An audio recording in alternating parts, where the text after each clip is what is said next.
sallallahu alaihi wasallam. Angin musim panas menerpa debu yang masih tersisa usai pertempuran besar di Hunain.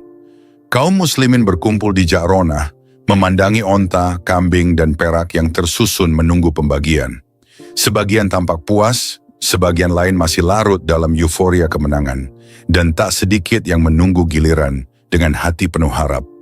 Di antara kerumunan itu tampak kaum Ansyar, mereka yang berasal dari Madinah, penolong Rasulullah sejak masa-masa sulit.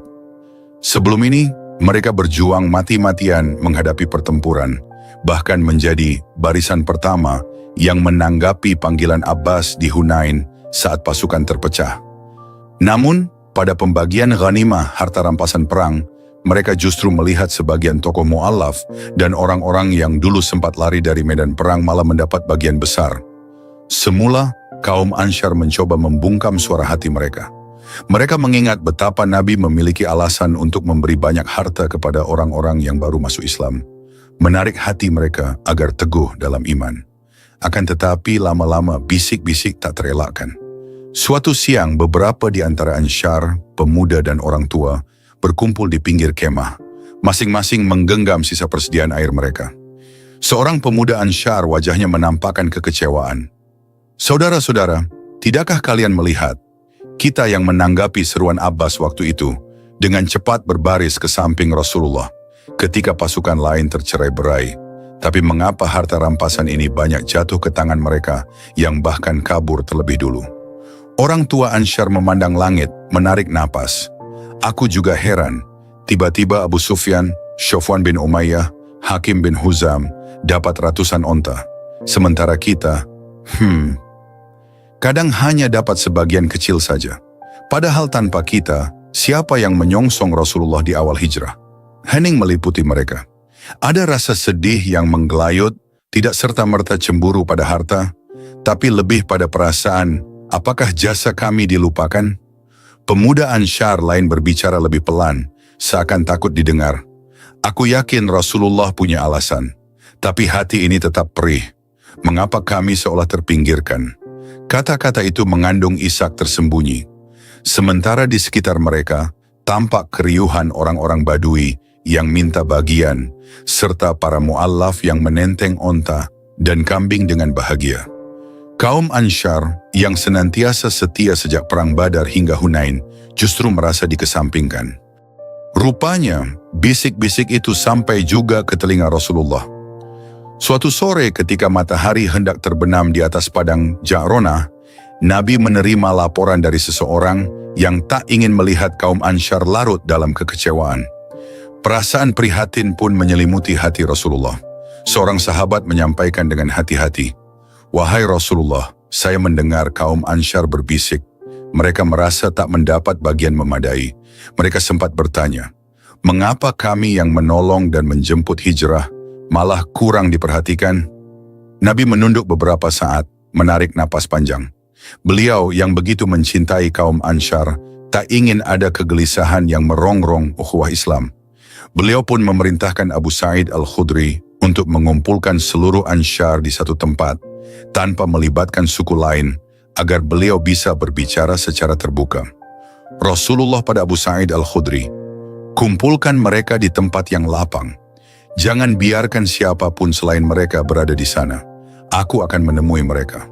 Menjelang senja, sekitar ratusan orang Ansyar berkumpul di sebuah lapangan tak jauh dari kemah Rasulullah.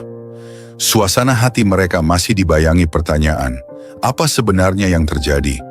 Wajah-wajah mereka menampakkan ekspresi gelisah. Mereka saling menatap, beberapa orang saling berbisik, "Akankah Rasulullah menegur kami?"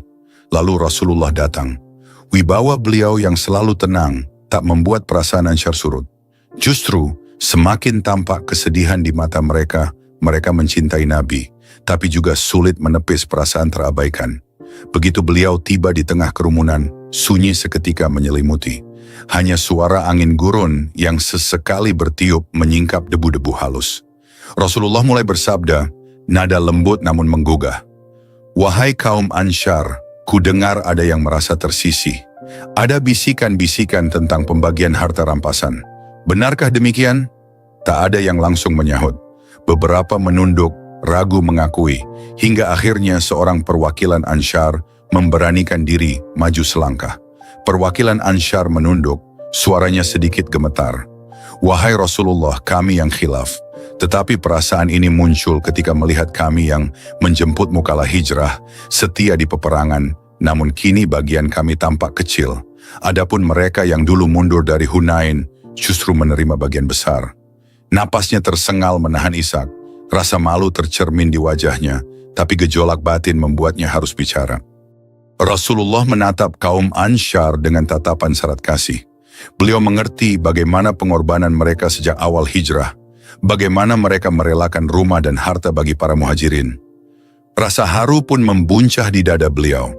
Rasulullah dengan suara bergetar mulai menyampaikan nasihat. "Wahai kaum Ansyar, adakah di antara kalian yang butuh aku dekati hatinya untuk menyatakan keislamannya? Tidakkah kalian rela, wahai kaum Ansyar, ketika orang-orang pulang membawa kambing dan unta, sedangkan kalian pulang bersama Rasulullah di dalam rombongan kalian?" Seketika segenap Ansyar terhenyak. Mereka menatap Nabi dengan air mata yang mulai menggenang. Ungkapan itu seolah menggugah kesadaran bahwa Rasulullah sendiri bersama mereka adalah nikmat yang jauh lebih besar daripada onta ataupun kambing. Rasulullah meneruskan sabdanya, menahan Ishak, "Demi Allah, seandainya tidak ada hijrah, niscaya aku akan menjadi orang Ansyar. Dan seandainya orang-orang menempuh satu lembah, sedangkan kaum Ansyar menempuh lembah lain, niscaya aku akan menempuh lembah yang ditempuh oleh kalangan Ansyar. Ya Allah, kasihilah Ansyar, anak-anak Ansyar, dan cucu-cucu Ansyar." Kata-kata Nabi itu menggema. Bagi kaum Ansyar, ini adalah ungkapan cinta terbesar. Rasulullah tidak sekadar memuji, tapi menegaskan komitmen bahwa seandainya dunia terbagi menjadi banyak pilihan, beliau akan memilih bersama Ansyar. Rasulullah menyambung dengan lembut, "Apakah kalian tidak ridha jika mereka pergi membawa harta, sementara kalian pulang bersama Rasulullah?" Begitu ucapan itu usai, meledaklah tangis di antara kaum Ansyar. Mereka tak lagi sanggup menahan keharuan. Suara Ishak mengalir pelan, lalu semakin nyaring, memecah keheningan. Sebagian memejamkan mata, menunduk, membiarkan air mata luruh ke pasir. Sebagian lagi menutupi wajah dengan kedua tangan, menahan Ishak yang tak terbendung. Seorang pemuda Ansyar menangis terseduh, berbicara terputus-putus. "Demi Allah, kami tak pernah menyangka Rasulullah mencintai kami sedalam ini. Kami yang bodoh, kami mengeluh hanya karena kambing dan onta." Orang tua Ansyar mengusap air mata, menatap Nabi dengan penuh hormat. "Wahai Rasulullah, kami ridha. Kami ridha. Kami tak peduli lagi soal pembagian harta. Cukuplah engkau bersama kami. Kami memohon ampun atas keluhan kami." Di tengah pemandangan itu, hati setiap orang Ansyar diguncang oleh rasa cinta, penyesalan, dan kebanggaan. Bagaimana tidak, Rasulullah secara terbuka menyatakan bahwa beliau lebih memilih jalan kaum Ansyar daripada jalan suku lain. Terbayang sudah masa-masa awal hijrah, betapa kaum Ansyar membuka pintu rumah, membagi makanan, bahkan rela berhimpit agar para muhajirin dapat tempat. Kini, jelaslah bagi mereka bahwa kebersamaan dengan Nabi melebihi harta dunia manapun. Kaum Ansyar serentak berkata, menahan tangis, "Kami ridha dengan pembagian Rasulullah. Kami ridha, kami benar-benar ridha." Suara itu menggema, menegaskan keikhlasan mereka. Mereka menyadari, sejak awal pun mereka tak mencari harta. Mereka mencintai Nabi karena Allah menolongnya tanpa pamrih. Andai sempat tergoda rasa kecewa, kini telah sirna oleh kata-kata Nabi yang begitu menenangkan. Setelah tangis mulai mereda, suasana di kemah itu berubah menjadi hangat dan penuh cinta. Nabi memberikan senyum lembut, sementara kaum Ansyar menatap beliau dengan mata masih basah. Sejumlah sahabat muhajirin yang turut hadir secara terbatas, menyaksikan pemandangan mengharukan ini, tak sedikit dari mereka ikut mengusap air mata. Abu Sa'id Al-Khudri memandang penuh haru, berbicara lirih. Alangkah indahnya sikap Rasulullah. Beliau tahu tepat kapan harus menenangkan kita. Seorang Ansyar menjawab, masih terisak. Benar, seakan beliau memahami isi hati kami yang terdalam. Andai kami tak dipanggil begini, mungkin kami menanggung prasangka berkepanjangan. Udara sore di Ja'ronah terasa lebih sejuk. Semilir angin menyapu wajah orang-orang yang baru saja menangis. Mereka pun mulai menata niat, tak lagi mempertanyakan pembagian harta.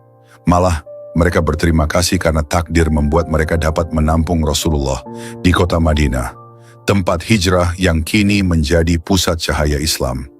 Pada akhirnya, keluhan kaum Ansyar yang sempat muncul menyimpan pelajaran mendalam. Pertama, harta bisa menyilaukan mata siapapun hingga nyaris memicu kecemburuan. Kedua, keberadaan Rasulullah di sisi mereka jauh lebih berharga dari semua unta dan kambing. Ketiga, Nabi menegaskan bahwa mencintai kaum Ansyar adalah bagian dari keimanan dan bahwa keutamaan mereka amat besar di mata Allah. Rasulullah menutup pertemuan dengan doa, "Ya Allah, kasihilah Ansyar, anak-anak Ansyar, dan cucu-cucu Ansyar." Kalimat pamungkas itu menggema di hati seluruh pendengar. Mereka serasa memikul kebanggaan dan sekaligus tanggung jawab besar menjadi sahabat setia Rasulullah dan penolong Islam sampai akhir zaman. Sallallahu ala Muhammad sallallahu alaihi